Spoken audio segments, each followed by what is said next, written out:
ونصلي ونسلم على رسوله الكريم أما بعد فأعوذ بالله من الشيطان الرجيم بسم الله الرحمن الرحيم وقولوا للناس حسنا صدق الله مولانا العظيم وصدق رسوله النبي الأمين الكريم الصلاة والسلام عليك يا سيدي يا رسول الله وعلى آلك وصحابك يا سيدي يا حبيب الله الصلاة والسلام عليك يا سيدي يا رسول الله وعلى آلك وصحابك يا سيدي يا رحمة للعالمين.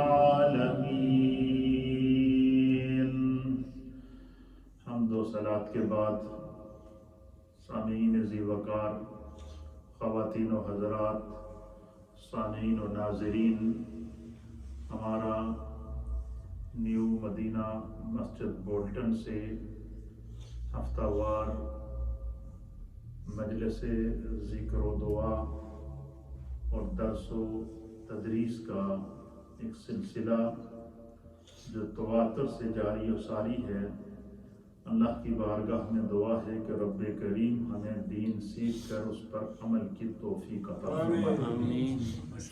ہمارے جو دروس ہیں ان کے ٹاپک چل رہے ہیں اسلامک مینرز، اسلامک آداب اور معاملات. تو گزشتہ محفل میں نے آپ کی خدمت میں سلام کے آداب پیش کیے تھے، سلام کرنے کا طریقہ پیش کیا تھا، اور سلام کی اہمیت اور سلام کرنے سے ایک دوسرے کو جو اللہ کی بارگاہ سے بندہ مومن کو اجر و ثواب ملتا ہے، اس کی جو ہے وہ مختلف جہتیں اور جزیات آپ کی خدمت میں پیش کی تھی. آج کی گفتگو میں ہم سیکھیں گے کہ اللہ کے پیارے حبیب لبیب نبی رحمت صلی اللہ تعالیٰ علیہ وآلہ وسلم پر جب خدا نے مختلف اوقات کے اندر وحی نازل فرمائی تو ان میں سے جہاں اور امور اللہ نے بیان فرمائے ہیں وہاں پر اللہ رب العالمین نے اللہ کے حبیب علیہ السلام کے ذریعے نبی پاک کی امت کو جو ہے وہ حسن کلام، گفتگو کرنے کا خوبصورت طریقہ، اور manners of conservation, manners of talking, اسی طریقے سے ایتھکس آف ٹاکنگ، گفتگو کے آداب. روزمرہ میں ہم جو گفتگو کرتے ہیں، ہم گھر میں بھی گفتگو کرتے ہیں، ہم مجالس میں بھی گفتگو کرتے ہیں، ہم مختلف جو ہے وہ آفیسز کے اندر بھی جاتے ہیں، وہاں پر بھی گفتگو کرتے ہیں. تو گفتگو سے انسان کی پہچان ہوتی ہے. تو اللہ رب العالمین نے وحی کے ذریعے اللہ کے حبیب علیہ السلام کو ارشاد فرمایا، اور پھر سرکار دو عالم صلی اللہ علیہ وسلم کا جو انداز گفتگو تھا، رب کریم نے اس کو جو ہے وہ قرآن کے اندر وحی کے ذریعے ہائی لائٹ کیا ہے. کیوں کہ سرکار دو عالم صلی اللہ تعالیٰ علیہ وآلہ وسلم کی جو سیرت ہے، آپ کی جو پاکیزہ زندگی ہے، وہ کائنات کے لیے ایگزامپل ہے. اس لیے اللہ تعالیٰ نے میرے مصطفیٰ کی ایک ایک ادا کو قرآن کے اندر وحی کے ذریعے نازل کر کے امت کے لیے اس کو ایک حجت بنا دیا ہے، سند بنا دیا ہے، سنت بنا دیا ہے. تو سرکار دو عالم صلی اللہ علیہ وسلم کی مجلس میں جب صحابہ اکرام رضوان اللہ تعالیٰ علیہم اجمعین بیٹھتے تھے تو اللہ کے حبیب علیہ السلام ان کو مختلف امور کی تربیت فرمایا کرتے تھے. تو سرکار دو عالم صلی اللہ علیہ وسلم نے صحابہ اکرام کو بالخصوص اور قیامت تک آنے والی اپنی پوری امت کو بالعموم جو ہے وہ حسن کلام، گفتگو کے آداب اور اچھی گفتگو کرنے اور خوبصورت گفتگو کرنے کے فوائد، اس کی برکات اور اس کی عظمتوں کو بیان فرمایا. مثلا قرآن حکیم فرقان مجید کا جب ہم مطالعہ کریں تو اللہ رب العالمین نے جہاں اللہ کے حبیب علیہ السلام کی بہت ساری صفات کو بیان کیا، کمالات کو بیان کیا. کہیں اللہ رب العالمین محبوب علیہ السلام کے روح والضحیٰ آپ کے چہرہ انور کا ذکر کرتے ہوئے فرما رہا ہے والضحیٰ، اے محبوب آپ کے چہرہ انور کی قسم. کہیں فرما رہا ہے واللیل اذا سجا، آپ کی زلف عنبری کی قسم جب وہ چھا جائیں.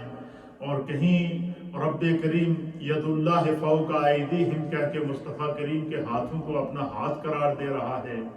پھر اسی طریقے سے کہیں پہ اللہ رب العالمین علم نشرح لک صدرک کہہ کے نبی پاک صلی اللہ علیہ وسلم کے سینہ انور کا ذکر فرما رہا ہے.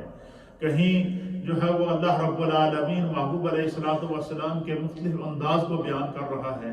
اور اسی طریقے سے نبی علیہ الصلوۃ والسلام نے جو مختلف انداز میں گفتگو فرمائی ہے، اللہ تعالیٰ نے محبوب علیہ الصلوۃ والسلام کے حسن کلام کو، حضور علیہ الصلوۃ والسلام کے خلق کو، آپ کے اخلاق کو، آپ کے افکار کو، آپ کے کردار کو، آپ کے لباس کو، آپ کے اوڑھنے اور بچھونے کو، آپ کی مصروفیت اور محبوبیت کو، آپ کی انفرادی زندگی اور اجتماعی زندگی کو اللہ تعالیٰ نے قرآن میں مختلف انداز میں بیان کر کے کائنات کے لیے ایگزامپل بنا دیا. اس لیے علماء اور محدثین نے لکھا ہے کہ نبی علیہ السلام قرآن کے اندر اللہ تعالیٰ نے پورے قرآن میں اللہ نے قدم قدم پر نبی کی نعت، آپ کی صفات، آپ کے کمالات، آپ کے اخلاق اور آپ کے کردار کو کائنات کے لیے بیان کرا ہے.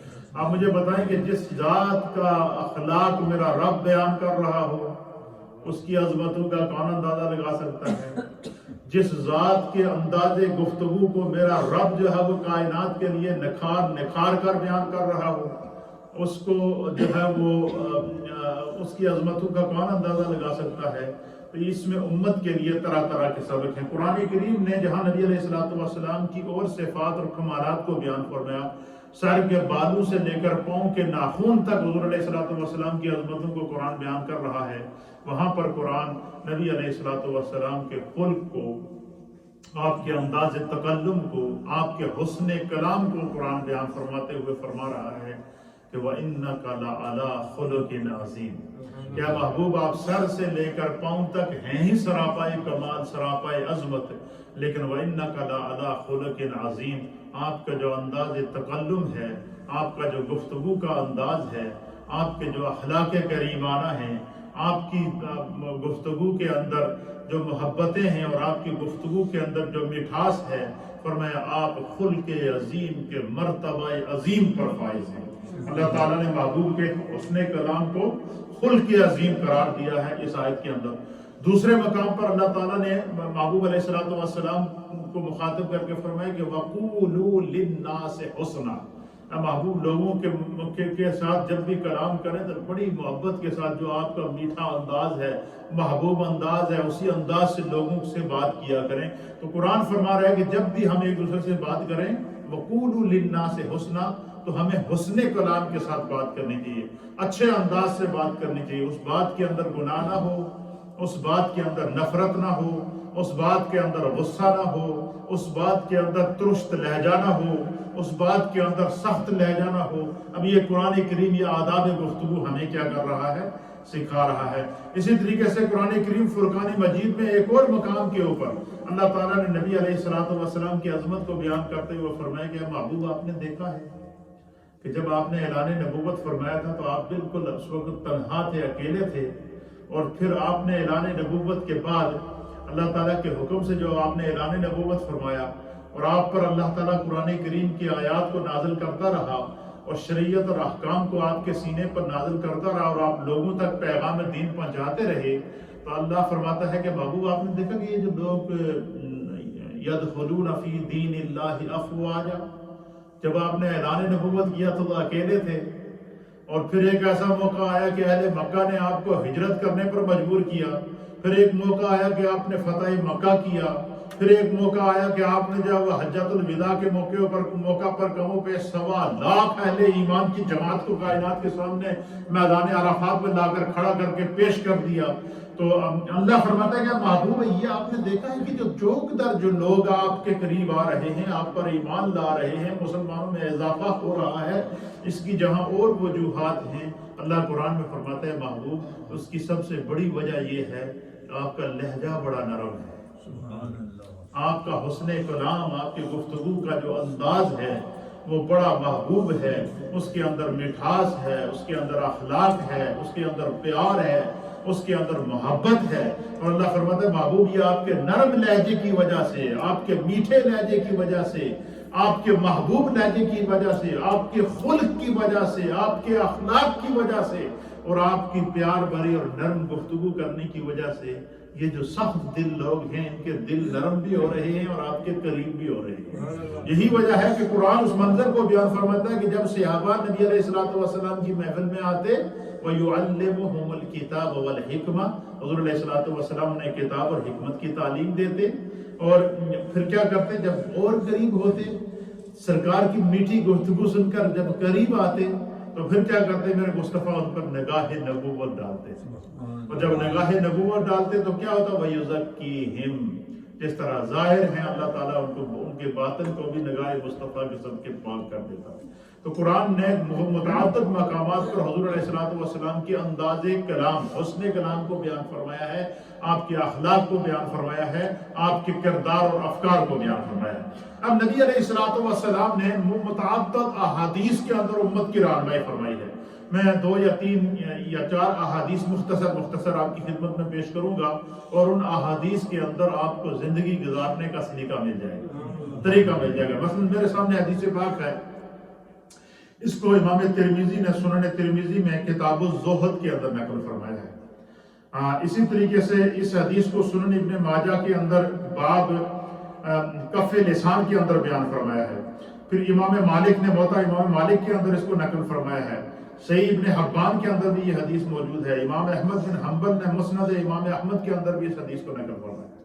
یعنی مستند حدیث ہے جس کو تمام محدثین نے تواتر کے ساتھ نقل فرمایا ہے، اور اس حدیث کے راوی ہیں جناب حضرت سیدنا ابو ہریرہ رضی اللہ تعالیٰ عنہ، اور حضرت ابو ہریرہ سے اس حدیث کو جناب حضرت علی بن حسین المعروف حضور امام زین العابدین رضی اللہ تعالیٰ عنہ بھی اس حدیث کے راوی ہیں۔ امام زین العابدین نے بھی اس حدیث کو حضرت ابو ہریرہ سے سنا ہے اور پھر اس کو بیان کیا ہے۔ تو اس حدیث کو امام ترمذی نے نقل فرمایا کہ وعن ابی ہریرہ وعن علی بن حسین، یعنی یہ حدیث حضرت ابو ہریرہ سے بھی روایت ہے اور حضرت علی بن حسین یعنی امام زین العابدین رضی اللہ تعالیٰ عنہ سے بھی روایت ہے۔ قال، آپ فرماتے ہیں کہ قال رسول اللہ صلی اللہ تعالیٰ علیہ وآلہ وسلم، کہ اللہ کے پیارے حبیب نبی رحمت صلی اللہ تعالیٰ علیہ وآلہ وسلم نے فرمایا من حسن اسلام المرء ترکہ ما لا یعنیہ۔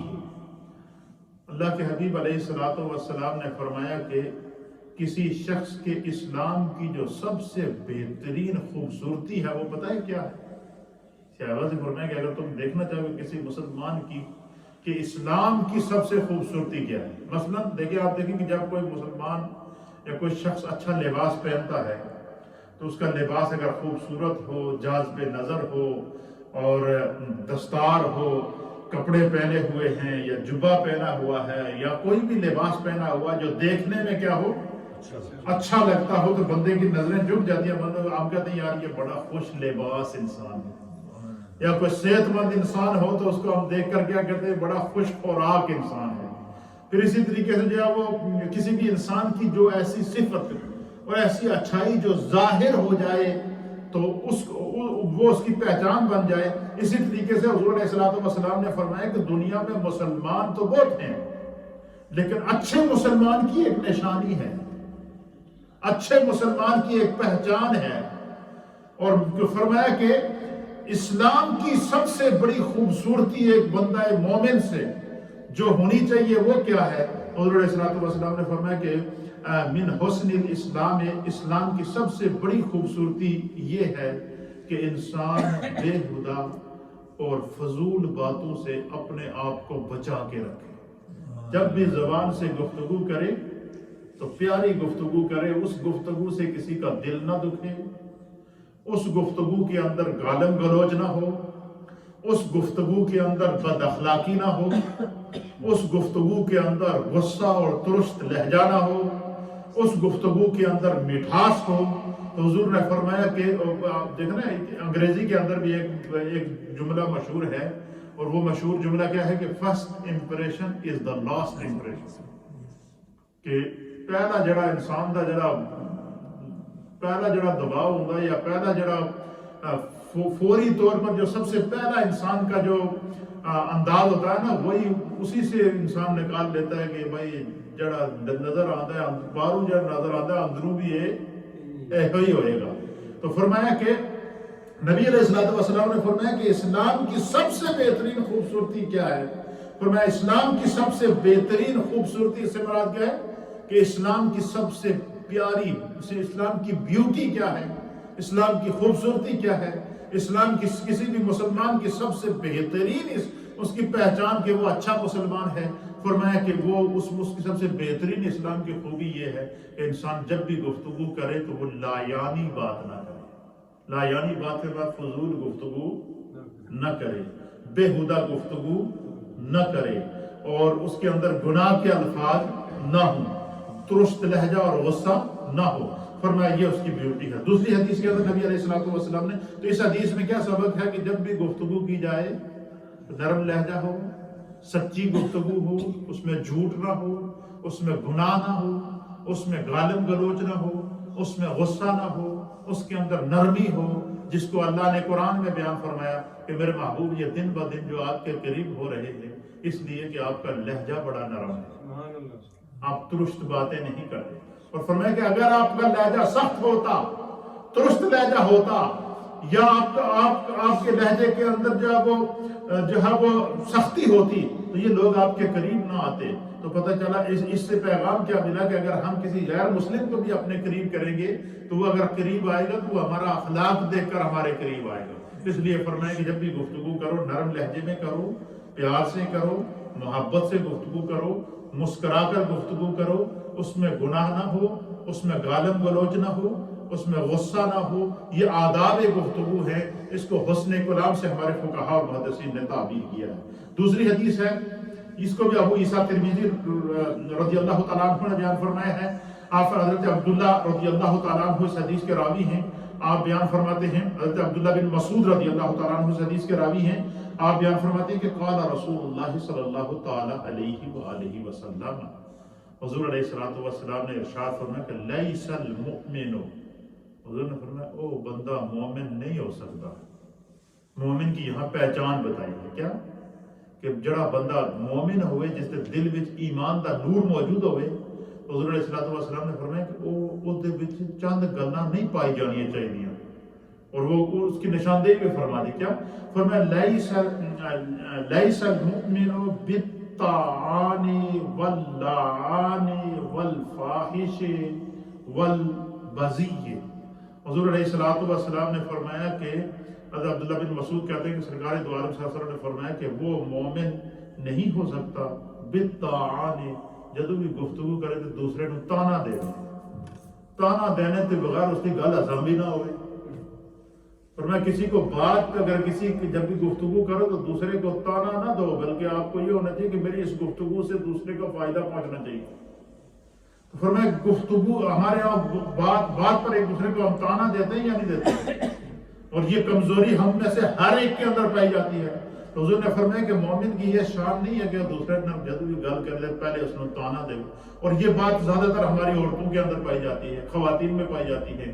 وہ جب اکٹھی بیٹھیں گے تو پھر ایک دوسرے کو تانے دینا شروع ہو جاتی ہیں، پھر تانے سے وہ پھر گناہ کی کیفیات میں تبدیل ہو جاتی ہیں۔ تو حضور نے فرمایا کہ لیس المؤمن جو ہے وہ لیس المؤمن بالطعان، مومن کدے کسی نے تانا نہ دے، تانا دے کر کبھی کسی کو گفتگو نہ کرو۔ اس سے حضور نے کیا کیا ہے؟ منع کیا ہے۔ یہ مینرز آف ٹاکنگ ہے، یہ گفتگو کے آداب ہیں، یہ ایتھکس آف دا ٹاکنگ ہے، یہ گفتگو کے آداب ہیں کہ جب بھی بندہ مومن گفتگو کرے دوسرے کو تانا نہ دے۔ اور دوسری چیز کیا ہے؟ واللعان، حضور نے فرمایا کہ مومن کبھی کسی کو لعنت نہیں پڑھتا۔ اور ہمارے ہاں لوگوں کی عادت ہے کہ لعنت تو ہی گالی شروع کر دیتے ہیں۔ یہ ہے کہ لعنت ہماری زبان کے اوپر چلتی ہے، مردوں کی زبانوں پہ، عورتوں کی زبانوں پہ جب بھی گفتگو کرتے ہیں تو لعنت سے ہم گفتگو شروع کرتے ہیں۔ حضور نے فرمایا کہ اپنی گفتگو میں کبھی لعنت نہ کسی پہ ڈالو، لعان والی گفتگو نہ کرو، لعنتی گفتگو نہ کرو۔ فرمایا کہ مومن کبھی تانا دینے والی گفتگو نہیں کرتا، مومن کی یہ شان نہیں ہے کہ وہ ہر وقت لعنت ملامت کرتا پھرے دوسروں کی. فرمایا کہ والفاحش، اور کبھی بھی مومن بےہودہ گفتگو نہیں کرے. مومن کی شان یہ نہیں ہے کہ وہ بےہودہ گفتگو کرے. اور ہم اکثر لوگوں کی عادت ہوتی ہے کہ زبان سے گندی باتیں کرتے ہیں، گالن گلوچ کی باتیں کرتے ہیں، بےہودہ باتیں کرتے ہیں، ایسی باتیں کرتے ہیں کہ جو بندہ جو ہے وہ کسی مجلس کے اندر وہ بات بندہ کرتے ہوئے شرماتا ہے، لیکن جب دوست آپس میں اکٹھے ہوتے ہیں تو دنیا جان کی ساری بے حیائیاں ان کی زبان سے نکل رہتی ہے. ایسا ہے یا نہیں ہے؟ ساری بےہودہ گفتگو، بری گفتگو اور ایسی گفتگو جو گناہ کی گفتگو ہے. حضور نے فرمایا کہ یہ مومن کی شان نہیں ہے کہ جدو گل کرے تو تانا دے، جدو بولے تو دوسرے تے لعنت کرے، اور جب بولے تو فاحش گفتگو کرے اور بری گفتگو کرے. اور پھر فرمایا کہ اور بد اخلاقی اور فحش گوئی کی گفتگو کرتا رہے. فرمایا کہ جب بھی گفتگو کرو تو اس میں طعنہ نہیں ہونا چاہیے. یہ گفتگو کے آداب ہیں. جب بھی گفتگو کرو تو اس میں دوسرے کے لیے لعنت کے الفاظ یا گالن گلوچ کے الفاظ نہیں ہونا چاہیے. جب بھی گفتگو کرو تو وہ فاحش گفتگو نہ ہو، گناہ کی گفتگو نہ ہو، بےہودہ گفتگو نہ ہو، الٹی گفتگو نہ ہو. اور فرمایا کہ جب بھی گفتگو کرو تو جو ہے وہ بد اخلاقی سے گفتگو نہ کرو. یہ دوسری حدیث کے اندر اس گفتگو کے حضور علیہ الصلوۃ والسلام نے 4 آداب بتا دیے ہیں. پہلا کیا ہے کہ لعنت نہیں کرنی، دوسرا کیا ہے کہ طعنہ نہیں دینا ہے، تیسرا یہ ہے کہ جب بھی بات کرو تو اچھے انداز سے کرو، بد اخلاقی سے گفتگو نہ کرو. اور چوتھا ادب گفتگو کا کیا بتایا کہ فحش گوئی گفتگو نہ کرو، زبان میں جو ہر وقت گالن گلوچ کر کے بات نہ کرو. اور اکثر ہم لوگوں کی عادت ہوتی ہے کہ کچھ لوگ وہ ہوتے ہیں کہ جو گل کا آغاز ہی گال نہ کر دیں. اللہ تعالی ہم سب کو اپنی زبان کی حفاظت کی توفیق عطا فرمائے. تیسری حدیث سماعت فرمائیں. اللہ کے پیارے حبیب نبی رحمت صلی اللہ تعالیٰ علیہ وآلہ وسلم نے فرمایا کہ حضور نے فرمایا کہ کچھ لوگوں کی یہ عادت ہوتی ہے تو جب انہوں نے سامنے کوئی بندہ آ جائے تو اس کے منہ دے اس کی خوشامد شروع کر دیں. یہ ہے یا نہیں؟ اور آسمان اور زمین کے کلابے توڑ کر کہ تو یار بڑا چنگا بندہ ہے، تو نے تو پوری کائنات تھمی ہے تیری جناب. حضور نے فرمایا کہ جب جو بندہ آپ کے منہ پر آ کر آپ کی خوشامد کرے. اب حدیث سماعت فرمائیں. وعن المقداد بن الاسود، حضرت مقداد بن اسود رضی اللہ تعالیٰ عنہ اس حدیث کے راوی ہیں، اور یہ حدیث بھی مسلم شریف کے اندر بھی ہے اور ترمذی شریف کے اندر بھی ہے. سرکار تو عالم صلی اللہ علیہ وسلم فرمایا قال رسول اللہ صلی اللہ تعالیٰ علیہ وآلہ وسلم اذا رأیتم المداحین. حضور نے فرمایا کہ جدوں تسی کسی خوشامدی نو ویکھو، کیا کرو؟ خوشامد کا معنی کیا ہے کہ کسی کو دیکھ کے اس کے منہ پر جھوٹ موٹ کی اس کی تعریف کرے، دل سے یہ نہ کہے جھوٹ دے جانا یار یہ خوش ہو جائے گا، کسی مجلس ہی جائے گا تو انسان کے سامنے خوشامد کر کے جھوٹ موٹ کی اس کی تعریف کرے. فرمایا یہ بھی آداب گفتگو کے خلاف ہے. حضور نے فرمایا کہ جب بھی تم اذا رأیتم المداحین، اور جب تم جو ہے وہ خوشامد کرنے والے کو دیکھو تو فحصوا فی وجوہہم التراب. حضور نے فرمایا وہ چہرے تے مٹی پاؤ. کیا کرو؟ مٹی پاؤ کا معنی یہ نہیں کہ اٹھا کے اسے منہ تے مٹی مارو، اس طرح نہیں. اس کا معنی یہ کہ اس میں جو بھی سامنے نظر آئے نا پہلے ہی تھوڑا پہلو تے ہی کرو گے. ان کے جھوٹ بھی بولے گا منہ دے ہوتے، خواب جھوٹیاں تعریفاں بھی کرے گا، خوشامد بھی کرے گا. اور ضرور اچھا ایسے لوگوں کے لیے جب بندہ جس کو دیکھتا ہے نا وہ دور سے کہتا ہے جس میں کوئی ضرور مطلب دی گل ہوئے گی، وہ مطلب ہوئے گا اس وجہ سے آگے میرے منہ سے جھوٹیاں موٹیاں تعریفاں کرے. حضور نے فرمایا کہ جس کے اندر اچھائی دیکھو اس کو بیان کرو، لیکن کسی کو کسی کی اس طرح کی خوشامد نہ کرو کہ اس کے اندر وہ بات نہ پائی جائے. اور اپنے مفادات کے لیے خوشامد کرو. تو گفتگو کے آداب میں سے چھٹا آداب جو میرے مصطفیٰ کریم نے بتایا ہے کہ جب بھی گفتگو کرو خوشامد بھی نہ کرو. کسی کی خوشامد کسی کی کرو بھی نہیں تو خوشامدیاں کرو بچو بھی. یہ خوشامدی بڑا کام ہے خراب کرتے. اس کو ہماری زبان میں چمچے بھی کہتے ہیں. فلاں شخص فلانے کا چمچہ ہے جی، یہ کہتے ہیں یا نہیں کہتے؟ فلاں فلاں وڈیرے کا چمچہ ہے جی، فلاں فلاں پیر صاحب کا چمچہ ہے جی، فلاں فلاں ولی صاحب کا چمچہ ہے جی، فلاں فلاں صاحب کا چودھری صاحب کا چمچہ ہے جی. یہ بات ہم کہتے ہیں یا نہیں کہتے ہیں؟ کیوں کہ وہ اس کے منہ کے اوپر خوشامد کر کے اس کو خوش کرتے رہتے ہیں اور اندر سے وہ اس کے لیے مخلص نہیں ہوتے. تو حضور علیہ السلام نے گفتگو کے مینرز میں سے، گفتگو کے آداب میں سے یہ بتایا. پر میں جدو کو خوشامدی نظر آئے نا تو مٹی چودھری شجاعت والی گل سنی نا، مٹی پا دے تو فرمایا کہ حضور نے فرمایا کہ بالکل اس سے جان چھڑاؤ اور اس کے اوپر توجہ نہ دو. وہ جو جھوٹ موٹ کی تعریف کر رہا ہے وہ آپ کی تعریف نہیں کر رہا بلکہ آپ کے اندر تکبر لائے گا, آپ کو گناہ کی طرف لے کر جائے گا, کیونکہ وہ مخلص نہیں ہے. 5ویں حدیث سماعت فرمائیں. اللہ کے پیارے حبیب لبیب نبی رحمت صلی اللہ تعالیٰ علیہ وآلہ وسلم جب گفتگو بات کو سمجھاتے تھے تو سرکار دو عالم صلی اللہ تعالیٰ علیہ وآلہ وسلم بعض دفعہ ایسا کرتے تھے کہ ایک ایک بات کو 2 3 مرتبہ دہراتے تھے. جیسے میں بھی گفتگو کر رہا ہوں تو میں ایک حدیث کو بیان کرنے کے لیے جب میں اس کی تشریح کرتا ہوں تو بعض الفاظ ایسے ہوتے ہیں کہ جو 2 3 مرتبہ اس کو میں مختلف پہلوؤں سے کہتا ہوں. مثلا میں نے خوشامد کی بات کی ہے, اب خوشامد کی بات سے میں نے آگے سے 3 اس کے معنی نکالے ہیں. کیوں؟ تاکہ جو آپ سننے والے ہیں, جو ہم بیان کرنے والے ہیں, ہماری سمجھ میں نبی پاک صلی اللہ علیہ وسلم کا یہ ارشاد آ جائے. تو اب گفتگو کا چھٹا ادب کیا ہے؟ اللہ کے حبیب علیہ الصلوۃ والسلام انس بن مالک, یہ بخاری شریف کی حدیث ہے اور اس کو امام ترمذی نے بھی نقل فرمایا ہے. اور اسی طریقے سے اس حدیث کو جو ہے وہ امام احمد بن حنبل نے بھی نقل کیا, امام حاکم نے المستدرک کے اندر بھی نقل فرمایا ہے. وعن انس رضی اللہ تعالی عنہ, حضرت سیدنا انس بن مالک رضی اللہ تعالی عنہ اس حدیث کے راوی ہیں. آپ بیان فرماتے ہیں کہ عن النبی صلی اللہ تعالی علیہ وآلہ وسلم, اللہ کے حبیب علیہ الصلوۃ والسلام سے میں نے سنا ہے اور میں نے دیکھا ہے حضور نبینا علیہ الصلوۃ والسلام کو کا انداز تکلم. کیا دیکھا؟ کہتے کہ انہ کان اذا تکلم بکلمۃ عادھا ثلاثا. کہتے ہیں کہ ہم حضرت انس بن مالک کہتے ہیں کہ میں نے سرکار دو عالم شفیع معظم جناب سید العالمین محمد رسول اللہ صلی اللہ تعالیٰ علیہ وآلہ وسلم کو گفتگو کرتے ہوئے دیکھا. حضور علیہ السلام کا ایک انداز بڑا محبوب تھا. اذا تکلم بکلمۃ, حضور علیہ السلام جب کسی کو سمجھانے کے لیے اپنی زبان سے کوئی کلمہ کہتے, کوئی بات صحابہ اکرام کو سمجھاتے تو عادھا ثلاثا, سرکار اس بات کو 3 دفعہ دہرایا کرتے تھے. کیوں؟ تاکہ سننے والے کے ذہن کے اندر, اس کے دماغ کے اندر, اس کے فکر کے اندر, اس کے تصور کے اندر, اس کے تخیل کے اندر وہ بات بیٹھ جائے. اور حتی عادھا ثلاثا حتی تفہمہم عنہ, اس وقت تک حضور کی اس پر توجہ رہتی کہ اس وقت حضور کو تسلی ہوتی کہ میری گل انہاں دی سمجھ وچ آ گئی ہے.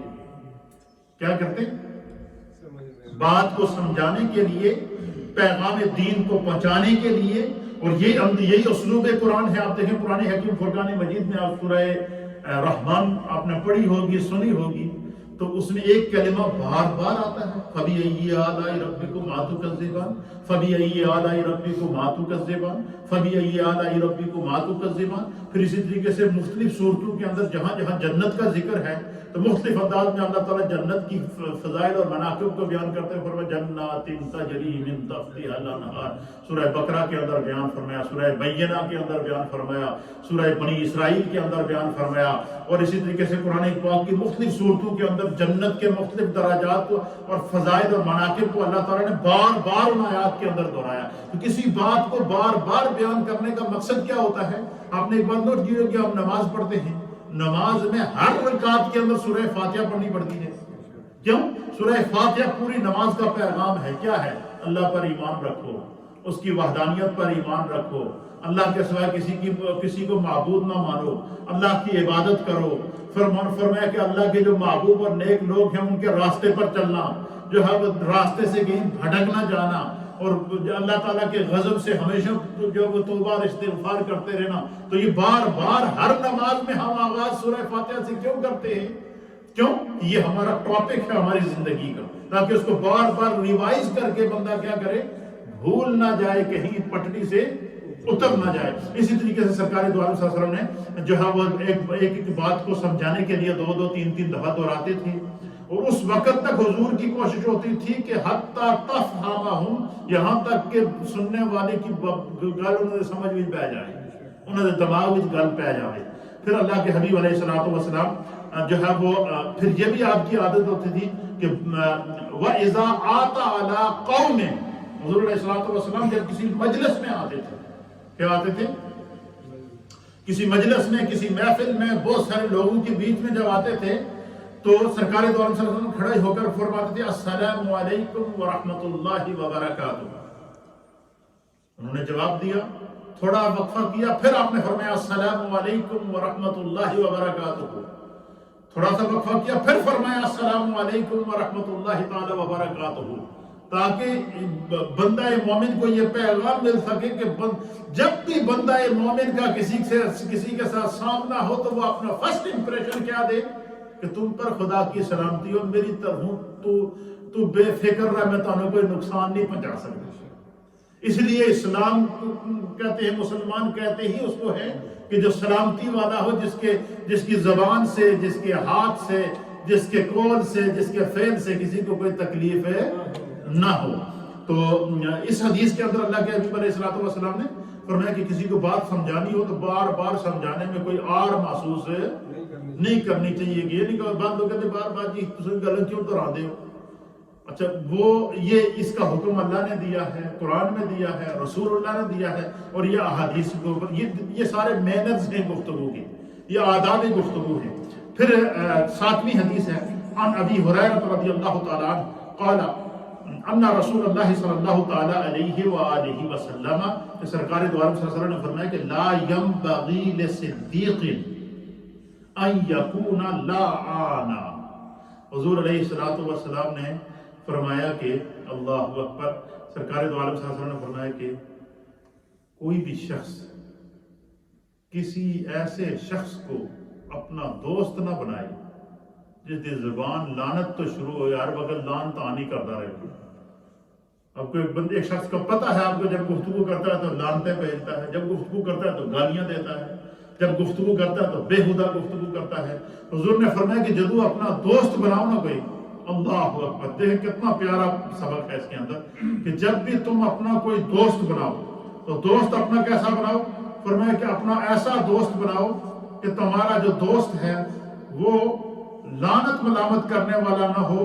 اچھے اخلاق والے شخص کو اپنا دوست بناؤ، اچھی گفتگو کرنے والے شخص کو اپنا دوست بناؤ، سچ بولنے والے شخص کو اپنا دوست بناؤ، سچائی پر قائم رہنے والے شخص کو اپنا دوست بناؤ.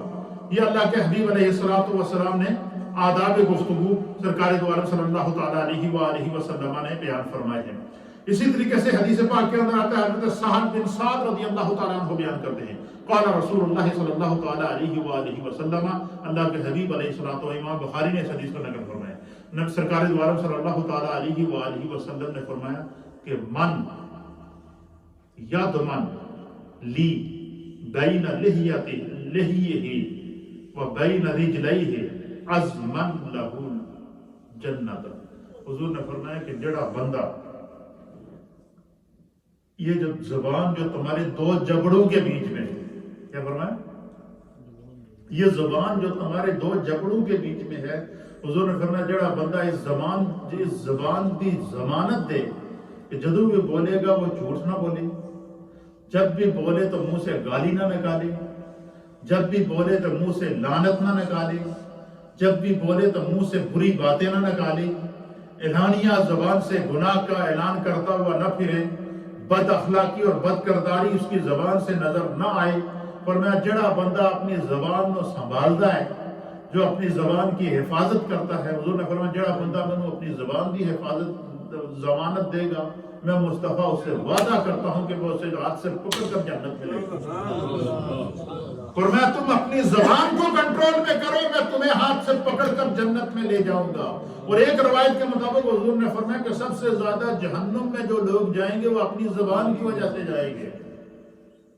سب سے زیادہ جہنم میں جو لوگ جائیں گے وہ اپنی زبان کی. اسی لیے ہمارے بزرگوں نے، علماء نے، اولیاء نے کہا ہے کہ ایک چپتے سو کر، کہ جب، اور یہ بھی ہماری زبان میں جب سیانے پرانے کہا کرتے تھے کہ پیڑے بولن کو چپ چنگا ہے، یہ کہتے ہوئے نہیں کہ پیڑے بولنے سے چپ چنگا ہے، کہ جب بھی زبان سے بولو تو یار اچھی بات بولو، اس میں گناہ کا پہلو نہ ہو، اس میں دل دکھانے کی بات نہ ہو، اس میں بد اخلاقی نہ ہو، اس میں بد کرداری نہ ہو، اس کے اندر جھوٹ نہ ہو، اس کے اندر لعنت نہ ہو، اس کے اندر ہر کسی بھی قسم کی کوئی جو ہے وہ نہ ہو. سرکار دو عالم صلی اللہ علیہ وسلم نے فرمایا کہ جڑا بندہ میں اس چیز کی ضمانت دے گا جیڑی تھوڑے دو جبڑیاں دے بیچ ہے، اور اس چیز کی ضمانت دے گا جو تمہاری دو ٹانگوں کے بیچ ہے، یعنی شرمگاہ۔ فرمایا شرمگاہ کی جو بندہ ضمانت دے گا، حضور نے فرمایا کہ شرمگاہ سے کوئی گناہ نہ کرے، گناہ کی وادی میں نہ جائے، عریانی کی طرف نہ جائے، فحاشی کی طرف نہ جائے، زنا کی طرف نہ جائے، بے حیائی کی طرف نہ جائے، فحاشی کی طرف نہ جائے، اپنے نفس کو، اپنی زبان کو اور اپنی شرمگاہ کو بندہ بچا کے رکھے، اور اس خوف سے کہ میرا خدا دیکھ رہا ہے۔ حضور نے فرمایا کہ جو بندہ اپنی زبان کی اور اپنی شرمگاہ کی ضمانت دے گا، میں مصطفیٰ اس سے وعدہ کرتا ہوں کہ میں اس کو جنت کی ضمانت دے گا۔ اس سے جنت کا کتنا آسان سودا ہے۔ اسی لیے ایک حدیث کے مطابق حضور علیہ السلام نے فرمایا کہ جب صبح ہوتی ہے نا، جسم کے سارے اعضاء اس زبان کو ہاتھ جوڑتے ہیں، زبان کو کیا کرتے ہیں؟ ہاتھ جوڑتے ہیں کہ تو ساڈے تے رحم کر۔ حضور نے فرمایا کہ جسم کے سارے اعضاء زبان کو کہتے ہیں کہ تو گل پا کے نا، گل تو کرنے تو بعد تو اندر چلی جائے گی، تیری حفاظت کے اوپر تو بتی دند لگے ہیں، تو چلی جائے گی اندر، تیرا جڑا جرم ہے اس کی اثر کٹ پائے گی۔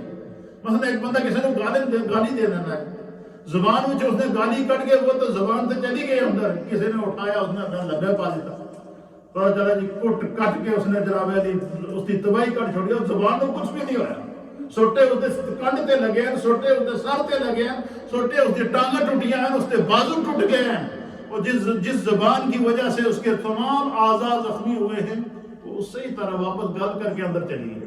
اس لیے حضور نے فرمایا کہ صبح جب ہوتی ہے، ہر روز صبح اعضائے جسمانی زبان کو ہاتھ جوڑ دے کہ سڈا ہی خیال رکھی، تو گل کر کے اندر چلی جائے گی، ساڈی خیر نہیں۔ اس لیے حضور نے فرمایا کہ اپنی زبان کی جو بندہ حفاظت کرے گا، اپنی زبان کی جو بندہ ضمانت دے گا، تو حضور نے فرمایا میں مصطفیٰ اسے جنت کی ضمانت دوں گا۔ یہ سب یہ دیکھیں یہ کتنا بڑا اس کے اندر، یعنی کتنے مینرز ہیں اس کے اندر گفتگو کے۔ اور دوسری حدیث کے اندر اللہ کے حبیب علیہ السلام نے ان تمام چیزوں کو بیان فرمایا۔ پھر اسی طریقے سے جو ہے وہ یہ بھی کوشش کرنی چاہیے کہ ہم بے خیالی کے اندر بسا اوقات ایسی گفتگو زبان سے کر لیتے ہیں جو کلمہ کفر ہوتا ہے اور ہمیں پتہ ہی نہیں ہوتا۔ یہ آداب ہیں سارے، یاد رکھیے گا جب بھی گفتگو کریں تو ذہن کے اندر یہ خیال ہونا چاہیے کہ کہیں یہ جو میں بات کر رہا ہوں اس میں کوئی کلمہ کفر تو نہیں ہے۔ اسی لیے سرکار دو عالم صلی اللہ علیہ وسلم نے فرمایا، اور حضور کی تعلیمات میں سے یہ ہے کہ ہر روز رات کو جب آپ سونے کے لیے اپنے بستر پر جائیں تو بندہ مومن کو چاہیے کہ وہ ہر روز تجدید ایمان کر لیا اور اس نیت سے کرے کہ یا اللہ آج پورے دن میں جان کر یا بے خیالی کے اندر یا بھول کر میری زبان سے کوئی کلمہ کفر نکل گیا ہو، اے اللہ میں توبہ بھی کرتا ہوں تو میں تجدید ایمان کرتا ہوں، اللہ مجھے معاف کر۔ تو فرمایا کہ آداب گفتگو میں سے یہ ہے کہ بندہ نہ گالی دے، آداب گفتگو میں سے یہ ہے کہ بندہ کسی کو لام تام نہ کرے، آداب گفتگو میں سے یہ ہے کہ بندہ بد اخلاقی سے بات نہ کرے، آداب گفتگو میں سے یہ ہے کہ جب بھی تم بات کرو تو نرم لہجے کے ساتھ بات کرو، ترش لہجے سے بات نہ کرو۔ آداب گفتگو میں سے یہ ہے کہ جب بھی تم بولو تو سچ بولو، جھوٹ سے اپنے آپ کو بچا کے رکھو، اور آداب گفتگو میں سے یہ ہے کہ زبان سے کلمہ کفر نہ نکالو، اور زبان سے جو ہے وہ اس چیز سے اپنے آپ کو بچا کے رکھو۔ اور پھر اسی طریقے سے بعض لوگ جو ہے وہ باتوں میں شرکیہ کلمات زبان سے نکال دیتے ہیں، وہ سمجھتے ہیں اپنی طرف میں کوئی بڑا چنگا کام کر رہے ہیں لیکن وہ شرک کر رہا ہوتا ہے۔ فرمایا یہ ساری چیزیں، فرمایا جس کی زبان نے اپنی حفاظت کر لی سمجھ لو جنت کا ٹکٹ اس کا پکا ہے۔ اور یہ چھوٹی چھوٹی باتیں ہوتی ہیں جن کو جاننا انتہائی ضروری ہے۔ فرمایا کہ زبان کی حفاظت کی بہت زیادہ ضرورت ہے۔ حضور صلی اللہ تعالیٰ علیہ وسلم نے ارشاد فرمایا کہ بلا شبہ بندہ کبھی اللہ کی رضامندی کا کوئی ایسا کلمہ کہہ دیتا ہے جس کی طرف اسے دھیان بھی نہیں ہوتا اور اس کی وجہ سے اللہ تعالیٰ اس کے درجے بلند کر دیتا ہے۔ بسا اوقات ایسی زبان سے کلمہ کہہ دیتا بندے کو پتہ ہی نہیں ہوتا کہ میں نے کتنی بڑی گل کر دی تھی۔ فرمایا کہ وہ اس کے لیے بخشش کا ذریعہ بن جاتا ہے۔ چنگی گل زبان وچوں نکلے، آپ کو علم ہو یا کہ نہ ہو، وہ آپ کے درجے کو بلند کرے گی اور اس حد تک بلند کرے گی کہ حضور نے فرمایا کہ وہ بات اس کے لیے اس کو جنت میں لے کر جائے گی۔ اور فرمایا کہ اسی طریقے سے بے خیالی میں اگر کلمہ کفر نکل گیا یا ایسی بات نکل گئی جس سے خدا ناراض ہو گیا، مصطفیٰ ناراض ہو گئے، دین کے خلاف ہے، تو وہ آپ کو جہنم میں لے کر جائے گی۔ اس لیے فرمایا کہ زبان کی حفاظت کرو اور جو بات بتائی جائے اس کو دل سے سمجھنے کی کرو۔ ایک اور حدیث میں فرمایا کہ انسان اپنی زبان کی وجہ سے اس سے بھی زیادہ اللہ اکبر سبحان اللہ۔ اب یہ بات سنیے گا، آپ کا ایمان تک جملے دو ہیں لیکن ضمیر کو جوڑنے والی بات ہے۔ حضور نے فرمایا کہ جڑا کوئی بندہ اگر پاؤں سلپ ہو کر گر جائے نا کسی پہاڑی سے، کسی بندے کو چلتے ہوئے کوئی پاؤں سلپ ہو جائے اور پاؤں کے پھسل جانے سے وہ اگر کسی پہاڑی سے نیچے گر گیا، اس کا کوئی ٹانگ بھی ٹوٹ گئی یا کوئی اس کے جسم کا کوئی عضو بھی ٹوٹ گیا، فرمایا وہ اتنا نقصان دہ نہیں ہے جتنا انسان کی زبان پھسل جائے۔ کیوں؟ سرکار نے اس کی حکمت بیان فرمائی ہے۔ حضور نے فرمایا جب بندے کا پیر پھسلے گا تو زمین پہ گرے گا، جب زبان پھسلے گی تو جہنم میں گرے گا۔ اب آپ دیکھیں کتنا نازک مسئلہ ہے۔ فرمایا کہ اگر کسی کا پاؤں پھسلے گا تو وہ زمین پر گرے گا، اور اگر کسی کی زبان پھسلی، مثلا زبان سے کلمہ کفر نکل گیا، کلمہ شرک نکل گیا، قرآن و حدیث کی توہین کے الفاظ نعوذ باللہ کو زبان سے نکل گئے، یا اولیاء اور انبیاء کی توہین کے الفاظ کسی نے زبان سے کہہ دیے، جو آج کل کے نام نہاد مسلمان بنے کرتے ہیں اور اعلانیہ گستاخیاں کرتے پھرتے ہیں، اور پھر اس کے سائڈ افیکٹ پوری امت کو بھگتنے پڑتے ہیں۔ یہ زبانی کا ہے نا سب کچھ کیا درا۔ تو حضور نے فرمایا کہ پاؤں سے پھسلا ہوا انسان تو صرف زمین پر گرتا ہے، لیکن یاد رکھو جس کی زبان پھسل گئی وہ جہنم میں گرے گا۔ اپنے آپ کو جہنم سے بچاؤ۔ کتنا بڑا اس دو کلمے کے اندر زندگی کا فلسفہ سمجھایا یا کہ نہیں؟ دنیا اور آخرت کو بتا دیا میرے مصطفیٰ کریم نے یا کہ نہیں؟ پھر اسی طریقے سے اللہ کے حبیب علیہ السلام ابو سعید خدری رضی اللہ تعالیٰ عنہ بیان فرماتے ہیں کہ حضور اقدس صلی اللہ تعالیٰ علیہ وآلہ وسلم نے فرمایا کہ جب صبح ہوتی ہے، اب وہ حدیث میں نے بیان کر دی تو سامنے آ گئی، کمال ہے دیکھیں، اور یہ حدیث بھی ترمذی شریف کی حدیث ہے۔ اب چونکہ راوی کا نام بھی آ گیا، حدیث بھی سامنے آ گئی، وہ مجھے ہمیں پڑھائی کے دوران جو وہ یاد پڑھائی گئی تھی، مجھے ابھی یاد تھی، تو ابھی یہ حدیث سامنے آ گئی ہے، میں اس کو بیان کر دیتا ہوں۔ حضرت ابو سعید خدری رضی اللہ تعالیٰ عنہ بیان کرتے ہیں، ترمذی شریف کی حدیث ہے کہ حضور اقدس صلی اللہ تعالیٰ علیہ وسلم نے فرمایا کہ جب صبح ہوتی ہے تو سب اعضاء عاجزی کے ساتھ زبان سے کہتے ہیں تو ہمارے بارے میں اللہ سے ڈرو، کیونکہ ہم تمہارے متعلق یعنی ہماری خیر و عافیت، دکھ اور تکلیف سے متعلق، بس اگر تو ٹھیک رہی تو ہم بھی ٹھیک رہیں گے، اور اگر تیرے اندر کجی آئی تو پھر ساڑی خیر میں ساڑے مارے اللہ دے نال جائے، ساڑا خیال رکھیں۔ یعنی اعضائے جسمانی ہر روز زبان سے کہتے ہیں کہ ساڑا خیال رکھیں۔ اس واسطے جب بھی بندہ زبان سے کوئی کلمہ کہے تو عقبہ بن عامر رضی اللہ تعالیٰ عنہ بیان کرتے ہیں کہ نبی علیہ السلام نے فرمایا کہ آپ فرماتے ہیں کہ میں نے رسول اللہ صلی اللہ تعالیٰ علیہ وسلم سے ملاقات کی اور عرض کیا کہ یا رسول اللہ نجات کی صورت کیا ہے؟ بڑی پیاری بات، آخری بات۔ حضرت عقبہ بن عامر کہتے ہیں کہ میں نے نبی پاک صلی اللہ علیہ وسلم کی بارگاہ میں حاضری دی اور میں نے عرض کی کہ یا رسول اللہ کوئی ایسا کلمہ، کوئی ایسا عمل بتائیں جس دے نال دنیا اور آخرت میں خدا جہنم سے نجات عطا فرمائے، جو ہماری نجات کا ذریعہ بن جائے۔ تو آپ نے فرمایا کہ میں نے عرض کیا کہ یا رسول اللہ نجات کی صورت کیا ہے؟ تو آپ صلی اللہ تعالیٰ علیہ وسلم نے فرمایا کہ دنیا اور آخرت میں نجات چاہتے ہو تو کیا کرو؟ حضور نے فرمایا اپنی زبان کو قابو میں رکھو۔ کیا فرمایا؟ فرمایا تمہاری زبان اگر قابو میں ہے تو تمہیں خدا جنت عطا فرما دے گا، جہنم سے نجات عطا فرمائے گا۔ اور دوسری چیز کیا ہے؟ حضور نے فرمایا کہ اپنے گھر میں اپنے گھر کے اندر نماز پڑھنے کی جگہ، قرآن پڑھنے کی جگہ اور اللہ کی عبادت کی جگہ کو وسیع کرو۔ کیا کرو؟ گھر کے اندر نماز پڑھنے کی جگہ اور قرآن پڑھنے کی جگہ، اور اس کو وسیع کرو۔ اس سے تمہارے گھر کے اندر کیا ہوگی؟ برکت ہوگی اور خدا تمہیں نجات عطا فرمائے گا۔ پھر سرکار دو عالم صلی اللہ تعالیٰ علیہ وسلم نے فرمایا کہ جب بھی تم اپنے گھر سے باہر نکلو، گھر سے کیا کرو؟ باہر نکلو، تو سرکار دو عالم صلی اللہ علیہ وسلم نے فرمایا کہ باہر بہت زیادہ فتنے ہوں گے، طرح طرح کے گناہ ہوں گے۔ اپنی زبان کو، اپنے اعضاء کو، اپنے سوچ کو، اپنے فکر، اپنے خیال کو سرکار نے فرمایا کہ فتنوں سے بچا کے رکھو، خدا تمہیں جہنم سے نجات عطا۔ فتنے والی جگہ کئی لوگوں کی عادت ہوتی ہے کہ جتنے کوئی پھٹا ہو اتنے جا کے زبردست سر چومتے ہیں یا نہیں جاتے، اتنے جا کے فوراً پہنچتے ہیں۔ فرمایا اپنے آپ کو فتنوں کی جگہ سے بچاؤ، اپنے آپ کو گناہ کی جگہ سے بچاؤ، اپنے آپ کو ایسی مجالس سے بچاؤ کہ جو گناہ کی مجلسیں ہیں۔ ایک مجلس یہ مسجد میں لگی ہوئی ہے، ایک مجلس ہوگی جو پب میں لگی ہوگی، مجلسیں دونوں ہیں، ایک جنت کی طرف لے جا رہی ہے، دوسری جہنم کی طرف لے جا رہی ہے۔ اللہ اکبر، یہ ہے مینرز، یہ گفتگو کے آداب ہیں جو ہمارے آقا نے ہمیں بتائے ہیں۔ حضرت سفیان بن عبداللہ ثقفی رضی اللہ تعالیٰ عنہ بیان کرتے ہیں کہ میں نے عرض کیا یا رسول اللہ، آپ کو مجھ پر سب سے زیادہ کس چیز کا خوف ہے؟ کیا عرض کیا کہ یا رسول اللہ میں آپ کا امتی ہوں، تو آپ کے نزدیک آپ کو کس چیز کا سب سے زیادہ خوف ہے کہ اگر میں اس میں مبتلا ہو جاؤں گا تو کہیں ایسا نہ ہو کہ مجھے بخشش کے بجائے جہنم میں جانا پڑے، تو آپ کو مجھ سے کس چیز کا سب سے زیادہ خوف ہے؟ اللہ کے حبیب علیہ السلام نے فرمایا کہ آپ نے اپنی زبان مبارک کو پکڑا۔ حضور نے کیا کیا؟ اپنی زبان کو اپنے ہاتھ سے کیا کیا؟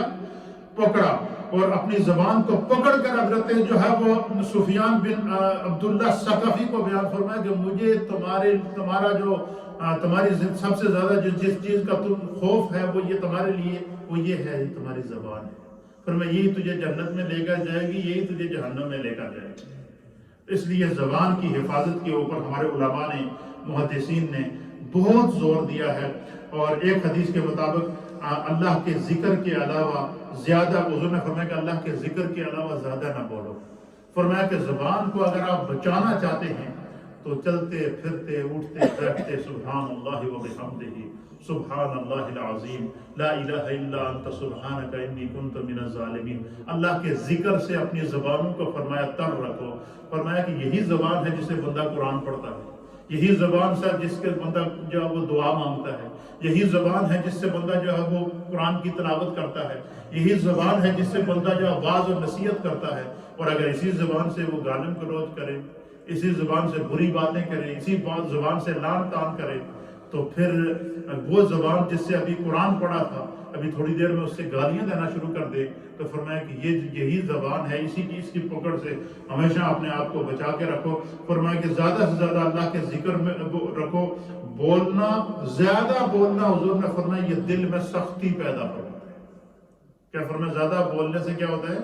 جو کہتے ہیں نا فلانا بندہ بڑا باتونی ہے، بے مقصد گلاں کرتا رہتا ہے، اور بعض لوگوں کو کہتے ہیں فلانا بندہ یہ تو گلاں دی مشین ہے جی، یہ کہتے ہیں یا نہیں کہتے ہیں؟ یہ ہر وقت بولتا ہی نہیں، یہ تو بغیر سٹاپ کے بولتا ہے۔ تو فرمایا زیادہ بولنے سے دل کی سختی پیدا ہوتی ہے۔ فرمایا اللہ سے سب سے زیادہ دور وہی شخص ہوگا جس کا دل سب سے زیادہ سخت ہوگا، اور دل سخت کیسے ہوگا؟ جو زیادہ بولتا رہے گا، لا یعنی باتیں کرتا رہے گا۔ یہ چند آداب ہیں، اس کے اوپر اور بھی بہت ساری احادیث ہیں، لیکن جو مین جو اس کے پوائنٹس تھے جو میں نے آپ کی خدمت میں پیش کر دیے ہیں، تو آج کے اس پورے درس کے اندر ہم نے گفتگو کے آداب سیکھے ہیں، اور اس میں کیا ہے؟ اپنی زبان کی حفاظت۔ زبان کی حفاظت سے دل میں نرمی پیدا ہوتی ہے، زبان کی بے دریغ استعمال سے دل میں سختی پیدا ہوتی ہے، زبان ہی جہنم میں لے کر جائے گی، اور زبان سے ہی کے ذریعے ہی انسان جو ہے وہ جنت کا مسافر بنے گا۔ اللہ رب العالمین ہم سب کو دین سمجھنے کی توفیق عطا فرمائے۔